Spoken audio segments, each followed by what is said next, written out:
নমস্কার। আজকে একটা বিশেষ বিষয় নিয়ে আলোচনা করব।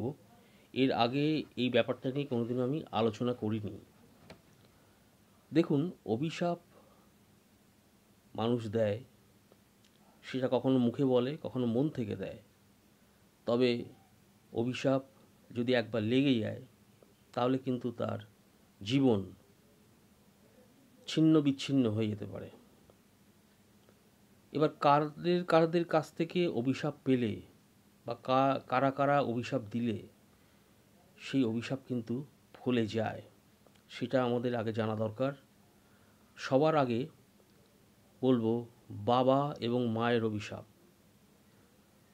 এটা কিন্তু খুব খতরনাক অভিশাপ। সৎ কোনো ব্যক্তির অভিশাপ। নাম্বার 2, এরা যদি অভিশাপ দেয়, তাহলে কিন্তু সেই অভিশাপ কিন্তু খতরনাক হয়ে যায় জীবনের ক্ষেত্রে। অসুস্থ কোনো মানুষের অভিশাপ। অসুস্থ অবস্থায় কেউ বিছানায় শয্যাশায়ী বা হসপিটালে রয়েছে, সেই যদি অভিশাপ দেয়, তাহলে আপনি জেনে রাখুন 5 থেকে 6 মাসের মধ্যে সেই বাড়িতে কিন্তু মৃত্যু কিন্তু অনিবার্য, কারো না কারো। অসহায় ব্যক্তির অভিশাপ। এই ব্যক্তি যদি অভিশাপ দেয়, তাহলে কিন্তু আর্থিক দিক দিয়ে কিন্তু আপনি যত উঁচুতে আপনি ছিলেন, সেখান থেকে কিন্তু আস্তে আস্তে নিচের দিকে নেমে যাবেন। ঠকে যাওয়া কোনো মানুষের অভিশাপ। সেই অভিশাপ কিন্তু খুব খতরনাক অভিশাপ। যারা কারো ক্ষতি করেছে, এমন কোনো মানুষ, মনে করুন আপনি কারো ক্ষতি করলেন, তার যদি অভিশাপ লাগে, তাহলে কিন্তু সেটাও কিন্তু খুব ভয়ঙ্কর। অন্যায়ভাবে অত্যাচারিত কোনো মানুষের অভিশাপ, সেটাও কিন্তু খুব খতরনাক। ওস্তাদের অভিশাপ। এখানে ওস্তাদ বলতে আমি বলতে যাচ্ছি, কোনো টিচার হতে পারে, কোনো ধর্মগুরু হতে পারে, কোনো শিক্ষক হতে পারেন, কোনো তান্ত্রিক হতে পারেন, কোনো অ্যাস্ট্রোলজার হতে পারেন। তাদের অভিশাপ কিন্তু খুব খতরনাক। অতিথিদের অভিশাপ।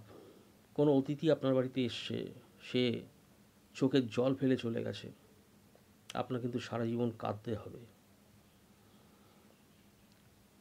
এছাড়া যারা নিঃসন্তান, তাদের কোনো অভিশাপ লাগলে কিন্তু সেটা কিন্তু খুব মুশকিল।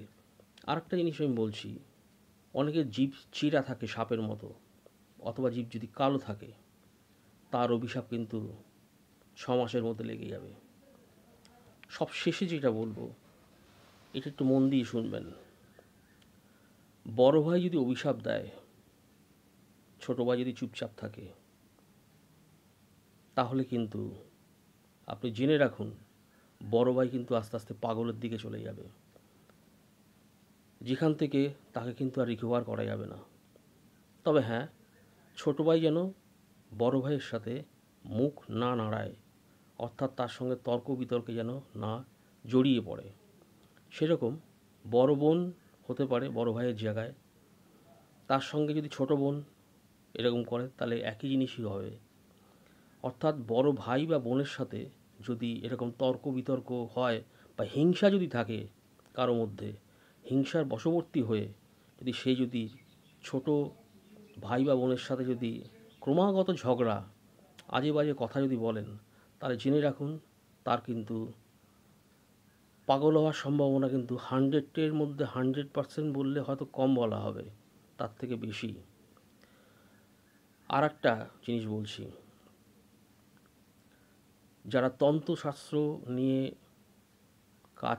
কর্ম করেন, কারো উপরে তান্ত্রিক বিদ্যা প্রয়োগ করেছেন, তাদেরকে আমি সাবধান করে দিলাম। ঠিক যেই কষ্টটা দিয়েছেন অন্য লোককে, আপনি কিন্তু তার 14 লক্ষ গুণ কষ্ট পাবেন। সাবধান হয়ে যান। এখানে অনেকেই আছেন যারা দেখছেন, তারা কিন্তু এই কাজটা করেন, আমি কিন্তু জানি। তার 14 লক্ষ গুণ কষ্ট আপনি পাবেন। তার কারণ হচ্ছে, যার উপরে তন্ত্রক্রিয়া করেছেন,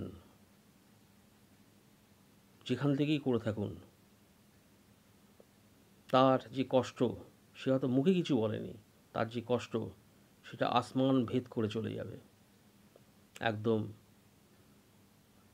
জান্নাত বলুন, স্বর্গ বলুন, যাই বলুন, সেই জায়গায়। সুতরাং তার 14 লক্ষ গুণ কিন্তু আপনি কষ্ট কিন্তু এই জন্মে আপনি পাবেন। সেখান থেকে কিন্তু কোনো অ্যাস্ট্রোলজার আপনাকে বাঁচাতে পারবে না। আজকে এইটুকু বললাম, পরের দিন আবার নিশ্চয়ই কোনো একটা নতুন জিনিস নিয়ে আসব। নমস্কার।